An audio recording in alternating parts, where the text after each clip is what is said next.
Hello guys. In this next video, we're once again going to be solving these rational functions, but in this case, now we do not just have all linear functions in the denominators, we actually have a quadratic. So there's just one little different thing you have to do for these, and that is, if you ever see a quadratic in the denominator, the first step is you need to factor it. So let's do it. Off to the side, we need to factor x squared minus 6x plus 5.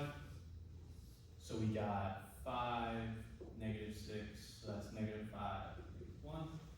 So now in our next line, we can rewrite this as x over x minus 5 minus 8 over x minus 5, x minus 1.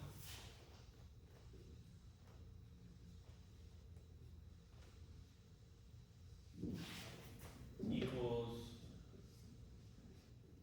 2 over x. So that's it. That's the only difference with this problem from the video prior. So now I'm going to erase this, and we're just going to do the same, repeat the exact same procedure we did on the first video. So we got to find our excluded values.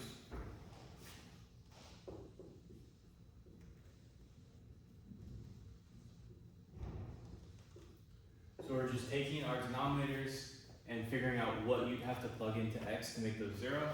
So here it'd be 5, 5, 1, and 1. Since they repeat, it's just going to be x equals 1 and 5. We get 1 from here, 1 from here, 5 from here, 5 from here. Alright, now we can get on to actually solve. So I said the first step I do for these is I move this piece over to the other side. And since this is a positive 2 over x minus 1, there's no negative symbol out in front. What we have to do is we subtract. We gotta do the opposite.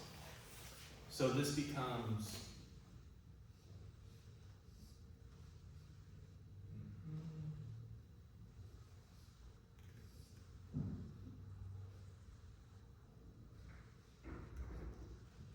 and then now we're subtracting this.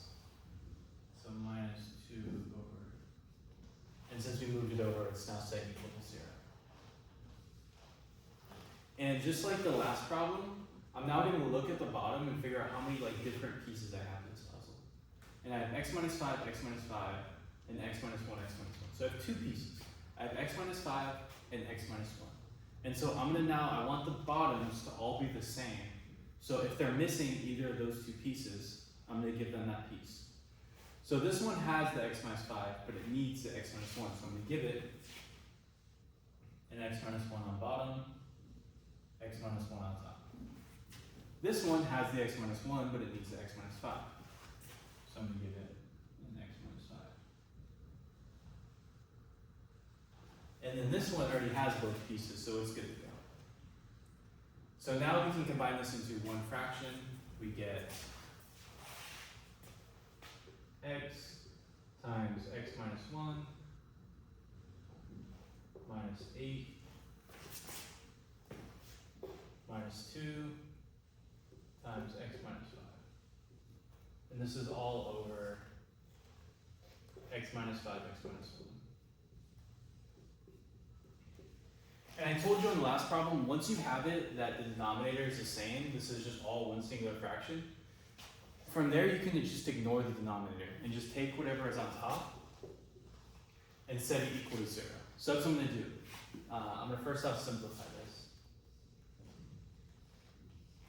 So x times x gives me x squared. X times negative 1 is negative x. This is just negative 8. Negative 2 times x is negative 2x. Negative 2 times negative 5 is positive 10.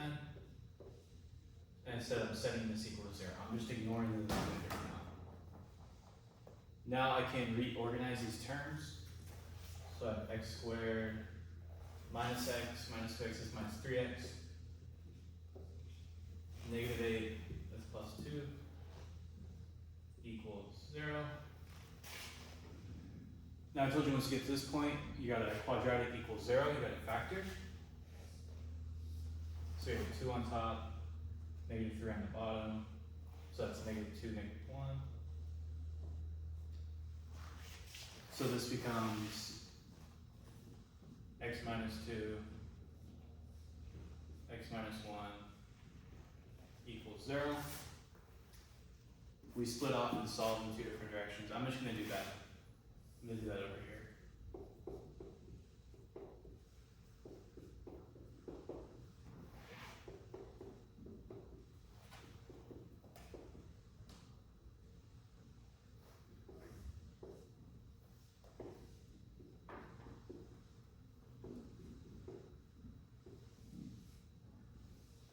So I get the final answers are x equals 1 and x equals 2. Now I got to go back to my excluded values and compare the two. If I have any overlap, I have to cross that over there. So my excluded values are 1 and 5. So that means 1 actually cannot be an answer. And let's cross it out, and only x equals 2 is my final answer.